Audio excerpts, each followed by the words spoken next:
We are having a modern day Holocaust, and it is happening here in America today. Thousands and thousands of babies are being killed every single day because of abortion. A lot of people are offended by abortion being called a Holocaust, but the fact is that is exactly what it is.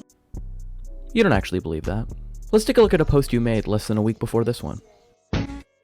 Tell me, now you get it. Truth or dare, are you playing? Very interesting. So I'm going to assume because your friend is a Democrat that they also support abortion access, but if that assumption is incorrect, then this video doesn't directly apply to you. But I still think it's an important point to make nonetheless. So a quick question for you, since you're saying that abortion is equivalent to a modern day Holocaust. Is the Holocaust just something friends can respectfully disagree about? Would you be friends with someone who is in favor of the Holocaust? I certainly wouldn't, and I wouldn't choose someone as my best friend who is in favor of something I view as morally equivalent to the Holocaust. So here's the dilemma you face, and I'm genuinely curious to hear your answer.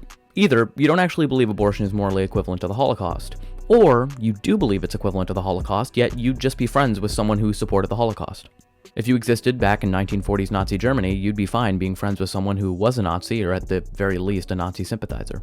So let us know which one it is. Do you see no problem with being friends with Nazis, or are you in fact lying to us and know that abortion is not equivalent to the Holocaust in any way? Regardless of which way you go with that, might I suggest one thing in particular, and that's that you stop weaponizing Jewish trauma in service of stripping women of their reproductive autonomy. Because for the party that seems to be screaming that there's this massive anti-Semitism problem involving people protesting against a genocide, they are very quick to compare the worst actual genocide of Jewish people to a procedure in which 90% of the time, a woman takes a pill and has a heavier period. And considering access to abortion was essential to saving women's lives during the Holocaust, you seem to be once again on the wrong side of history.